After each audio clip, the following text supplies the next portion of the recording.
Kalora gi nonro mar duol mochung'ne kwan oganda nitiere medruok e kwand nyithindo madang'ni e bombe mathothne oyangi kaka chokora. Reporter marwa Millicent Adhiambo miyo ler mathoth bang' limo moko kuom nyithindo madang'ni e bombe mawuok e boma Kisumu kendo twak kodgi matut.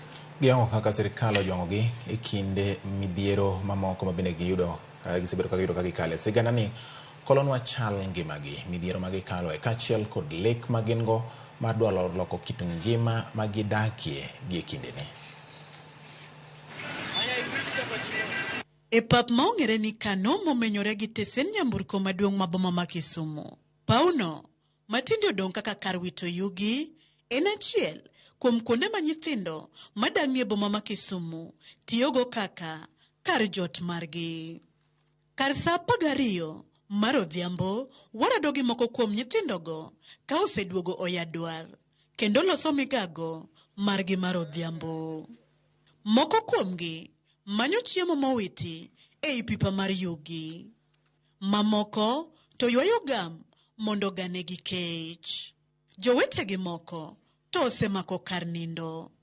Mae chal mar kuonde mathoth gi nindoe tok ka koth osechwe. Picha mar kit ngima ma nyithindo mathothne oganda luongo ni chokora odakie nyiso midhiero mathoth maketo ngimagi andaki. Wan kaka street boys wanindo oko. King'iyo chiemo mwachamo gin chiemo moko onego bed ni dhano chamo. Iyudo ka king'iyo kae ma en pap. Kae kuma nyithindo gi ninde. King'iyo buo mtare kuonde ma nyithindo gi ninde ka koth ochwe. Nitiere mayudo tuoche mopogore opogore kaka TB. Giyudo tuoche mopogore opogore, nitiere mathonya. Mokwongo wan gi police brutality. Iyudo ka seche ma gininde base ng'ato timo makosa. Ok en street boys. Ang' polise wuotho, ang' nego ng'ata maninde street.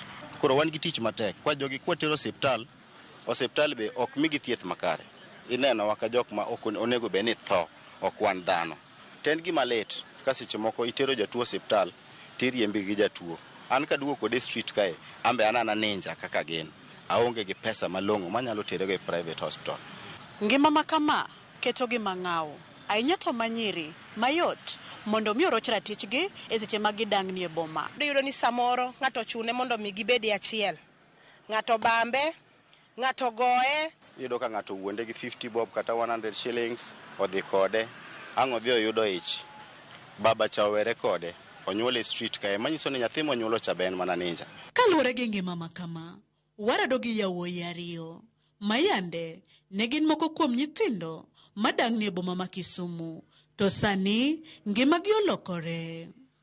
E kar dak ma Nyamasaria, e sub-county ma Kisumu East, Ramogi Adonija Godfrey, ma jahigni 31, mane odang'ni e boma kuom higni 4, to sani konyo thoth oganda weyo tiyo gi yedhe mamero ji. Sigand wuodhe mar lokruok chalo nade, to gin yore mage ma otiyo godo e thiedho jogo matiyo kod yedhe mamero ji. Nawuona naonge gi information mora mora kata dwaro mar monda awuog e street. Nang'iyo mana kaka nyayudo daily bread na. But one day ne pok ayudo group from Impact Research. Koro ka gibiro to giwuoyo kodwa. To jachien ng'a marach.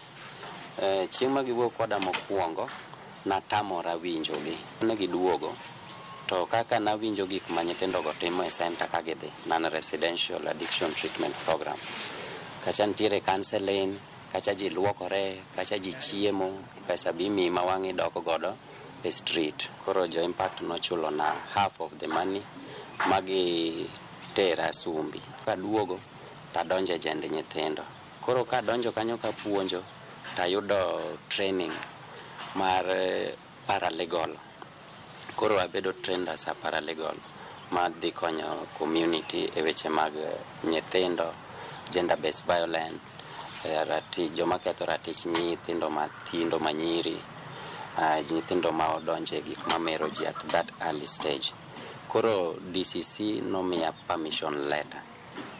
Koro permission letter ni ema koro meda ndhadho mar dhiga tero ujumbe ni. Koro an gi permission ma dhi e colleges, adhi e churches, atimo individual counseling, tatimo group therapies.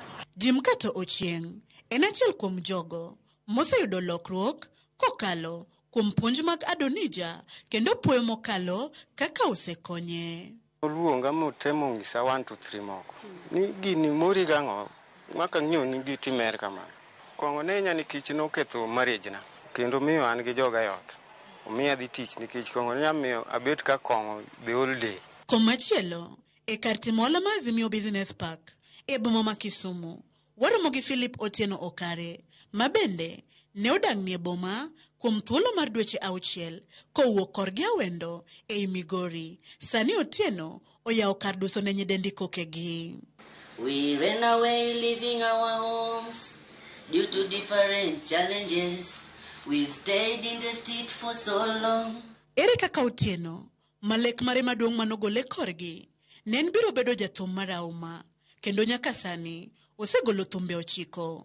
Ere kaka Otieno ne obedo jadus koke nyidendi. Weche makagi kang'e. Koro na amua ni yawa. Oko kate wadhi ir brother na cha odhi puonja nails. Kacha pok ir brother na no puonja nails, to brother na mama Mombasa bi gochona. Nyisa ni filo. Adwani dhi nita. Idhi join mondi somo course moro kanyo. Tainche ni anyalo dhi nikech life of you. Kech aneno ka tijni be analuoko mana tielo tichula 50 bob. Kaka nyalo chulo rent ongeto dwani mondo adhi asomo. Kasta di attachment Sony. Kaya Sony tayudo kado sinoya place in KCT. Koro nyisa ni filo. You have a good heart. Adoni dhi KCT e mark na duka cha. Kori ni mibed receptionist. Tano ni pesa no nyalo bedo maber. No chula 6,000 per month. Na neno ni pesa maber na. Kasto luoko tielo cha be pod adhi mbele gi luoko. To nyiri moko nitie kanyo. There was not yani no naneno kaka chulo gi nikech kora ne mana mako pesa. Tawacho ni yawa jogi chamo pesa maber ka tanisho do sinani kanyalo wicho kogno will be okay. So icha ni filo kanyo timako na maduong' kaka wicho kogno menyalo emidwaro kin gi fashion do it chakucho tielo. Kanyakla gi leronwa midhiero mane gikaloe moting'o koso chiemo makare, kar jot mowinjore, tiyo gi yedhe mamero ji, dak kod hera mar anyuola kod joma chiegni kodgi e kind mamoko. Joma dongo goji street kasto kumininde be onge. Mondo mi bede street nyaka ibed gi base ne mininde.